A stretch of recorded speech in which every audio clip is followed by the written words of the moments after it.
Hey y'all, Milena and I are here today. We're gonna talk to you about deer time. So drop everything and read. There's different names you can call it, but basically it comes down to reading for 20 minutes or so, and then getting together and talking about what you read. So kind of a share time at the end.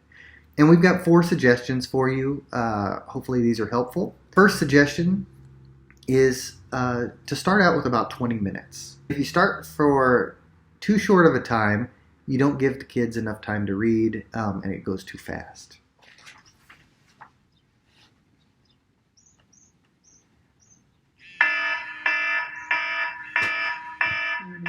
If you start with too long of a time, then you run the risk of having people get bored, and maybe it's not going to feel like a fun activity.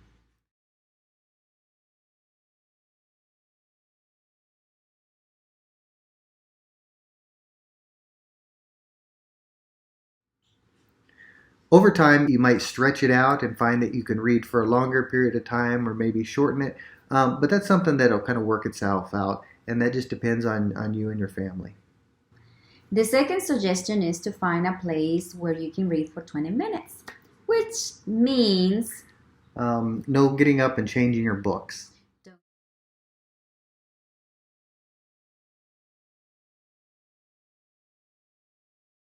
don't go to the restroom.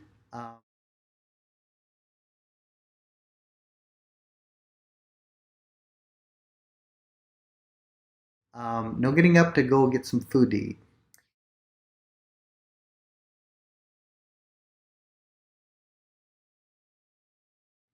Don't have a conversation.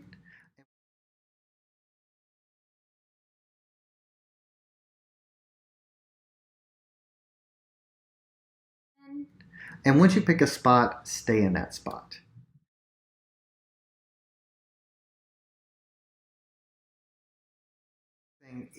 You can sit in the bed to read, but we kind of argue against it.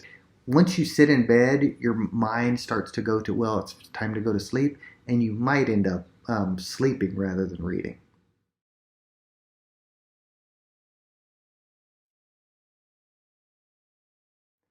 Okay, the third suggestion is help your child pick out books to read.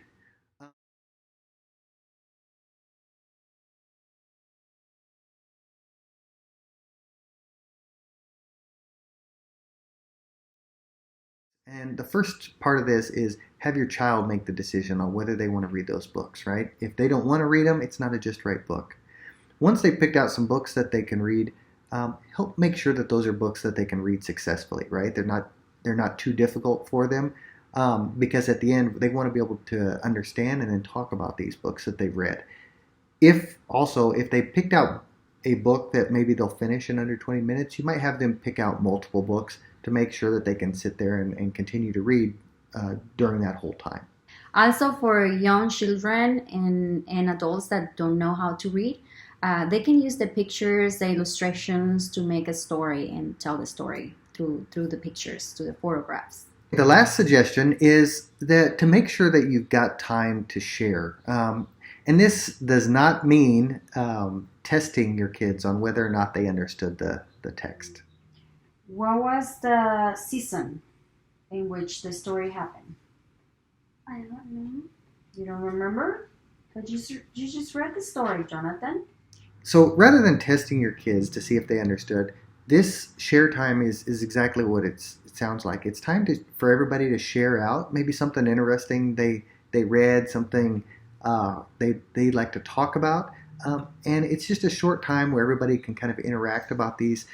It is a good opportunity to see if people are understanding what they read, but it's not a time to make it feel like a test or a quiz. We want this to be something that kids enjoy, not something that feels like that they're getting grilled.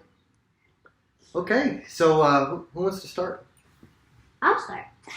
So, so my book about here is dinosaurs, and I'm gonna go to Tyrannosaurus Rex and see if I can find the page that was in. Okay, here it is.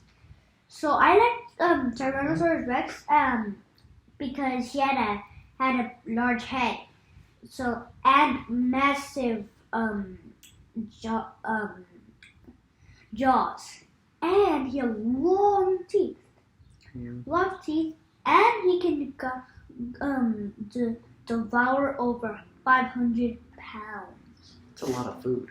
Yeah, and because I like it because he can like kill like one of these, like he's eating. I don't know what it is, but he's killing one of these. That's pretty gross looking picture. He's like chewing on her. Yeah. I like the colors. Beautiful. That's amazing. That is a really cool book. Well, so do you want to share what yours, or do you want me to share mine next? Or I think you may go next. Okay.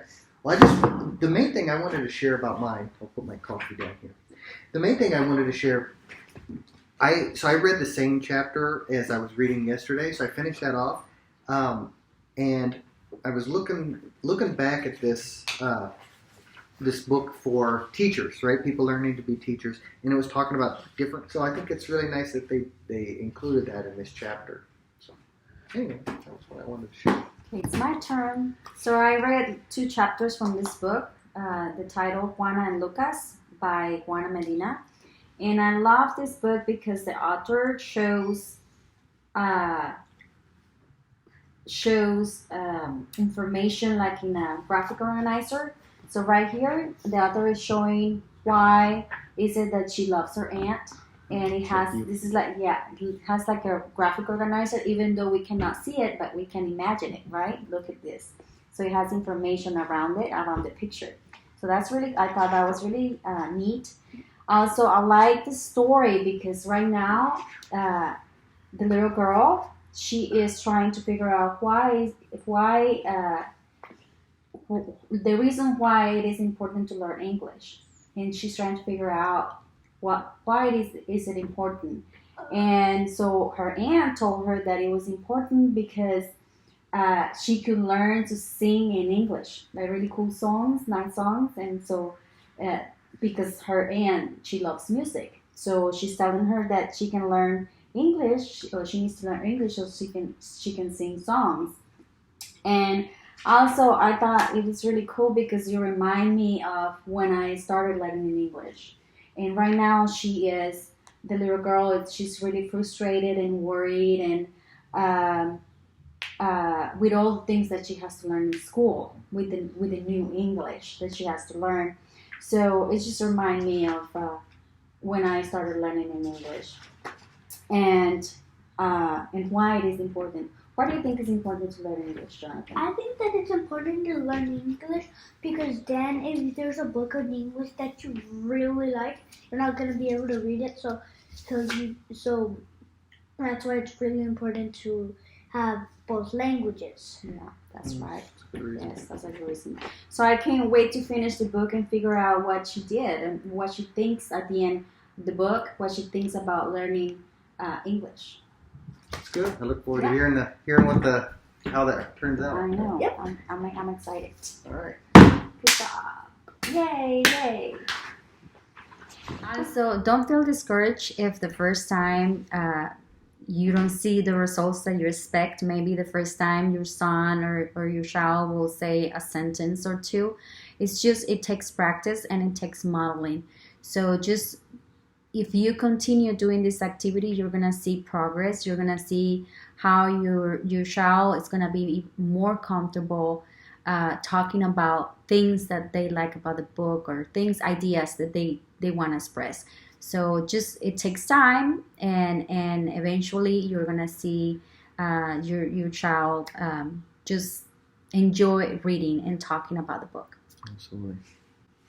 Well, we hope this has been helpful for y'all, and maybe you can try this out at your home. Well, we know that it's been really helpful for us, and it's something that we really enjoy doing every day.